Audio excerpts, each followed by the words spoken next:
Hi hello everyone, welcome back. இன்றைக்கி நம்மளோட சேனலில் ரொம்பவே ருசியான தேன் நெல்லிக்காய் எப்படி பண்ணுறதுன்றதை பார்க்க போகிறோம். இந்த தேன் நெல்லிக்காய் ஒவ்வொருத்தரும் ஒவ்வொரு விதமாக பண்ணுவாங்க. ஒவ்வொரு விதமும் ஒவ்வொரு வகையான சுவையை கொடுக்கும்.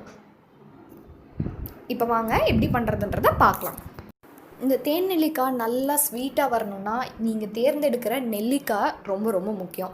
இது நல்ல மெச்சூர்டான நெல்லிக்காயாக எடுத்திங்கன்னா தான் அது நல்லா ஸ்வீட்டாக வரும். இதுவே பச்சையாக நீங்கள் நல்லா பழுக்காத அந்த மாதிரி நெல்லிக்காயை எடுத்திங்கன்னா அது கண்டிப்பாக கசக்கும்.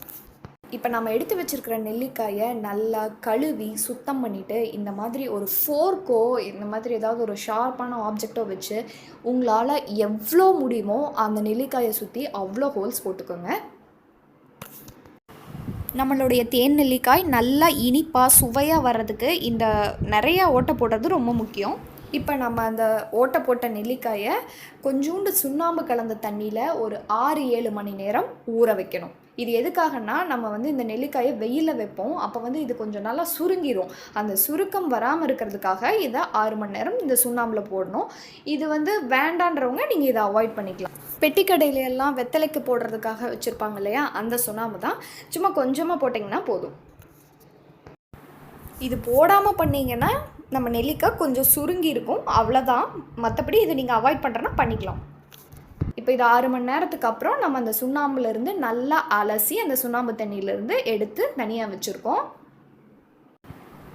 இப்போது இதை நம்ம வேக வைக்கணும். அதுக்காக கொஞ்சோண்டு தண்ணி, ஒரு 2 ஸ்பூன் நாட்டு சர்க்கரை சேர்த்து இதை நான் ஒரு பாத்திரத்தில் கொதிக்க விட்டுருக்கேன். இதில் நம்ம அலசி எடுத்து வச்சுருந்த நெல்லிக்காயை சேர்த்துடலாம். இது ரொம்ப நேரம் நமக்கு வேகக்கூடாது.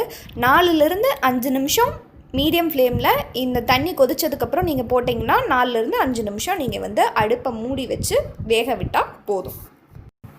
நடுவில் ஒரு தடவை இந்த மாதிரி எடுத்து குலுக்கி விட்டுக்குங்க. ஏன்னா நம்ம இதில் முழுகிற அளவுக்கு தண்ணி விடாததுனால எல்லா நெல்லிக்காயும் ஈக்குவலாக வேகணுன்றதுக்காக.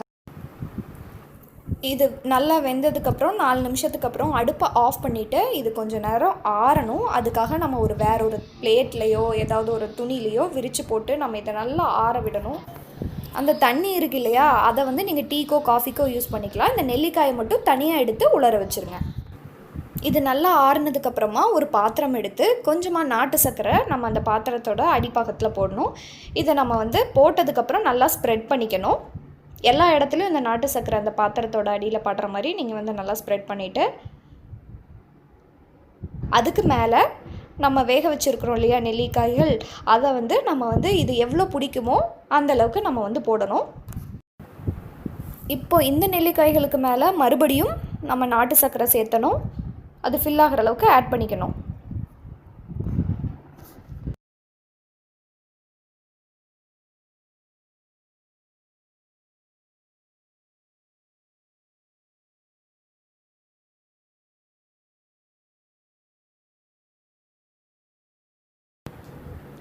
இதுக்கு மேலே மறுபடியும் ஒரு அடுக்கு நெல்லிக்காய்களை சேர்த்துக்கலாம்.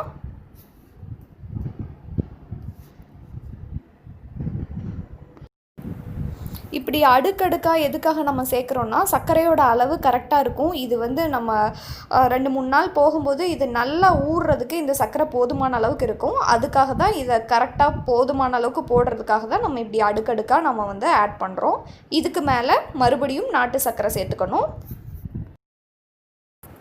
சேர்த்துட்டு இதை எல்லா இடத்துலையும் படும்படியாக நல்லா ஸ்ப்ரெட் பண்ணி விட்டுருங்க.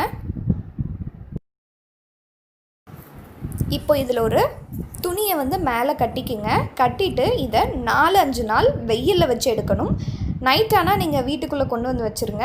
காலையில் நல்லா வெயில் அடிக்கும் போது வெயிலில் 4 to 5 days மறக்காமல் வச்சிங்கன்னா இப்போ அந்த சர்க்கரையெல்லாம் உருகி நல்ல பாகாக இருக்கும். நம்ம நெல்லிக்காய்களும் அந்த பாகை நல்லா உறிஞ்சி உள்ளே நல்லா ஊறி இருக்கும்.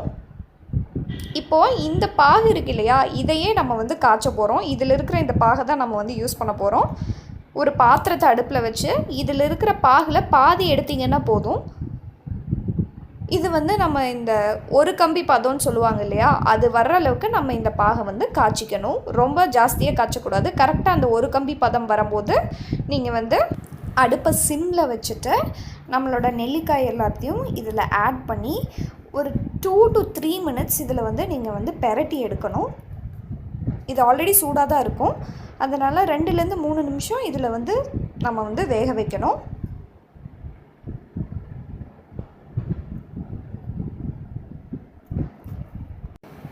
இது வந்து ரொம்ப ஜாஸ்தி நேரம் நம்ம வேக வைக்கக்கூடாது.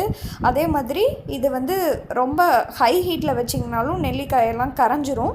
ஸோ இது வந்து ஒரு 2 நிமிஷத்துலேருந்து 3 நிமிஷத்துக்குள்ளே நீங்கள் வந்து அதை வந்து குக் பண்ணி எடுத்துடணும்.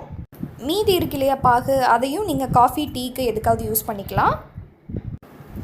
இதை அடுப்பை ஆஃப் பண்ணிவிட்டு கொஞ்ச நேரம் ஆற விட்டுட்டு ஒரு கண்ணாடி ஜாரில் தேன் எடுத்து, பாதி தேன் எடுத்திங்கன்னா போதும். இதில் ஆல்ரெடி நிறைய ஸ்வீட் இருக்கிறனால கொஞ்சமாக தேன் எடுத்து அதில் இதை ஆட் பண்ணி வச்சுக்கிட்டிங்கன்னா இது வந்து ரொம்ப நாள் நீங்கள் ஸ்டோர் பண்ணலாம். ரொம்ப டேஸ்ட்டாக இருக்கும். கண்டிப்பாக உங்கள் வீட்டில் நீங்கள் இதை ட்ரை பண்ணி பாருங்கள். உங்களுக்கு இந்த வீடியோ பிடிச்சிருந்தா மறக்காமல் ஒரு லைக் கொடுங்க. நம்ம சேனலை புதுசாக பார்க்குறீங்கன்னா கண்டிப்பாக சப்ஸ்கிரைப் பண்ணிக்கோங்க.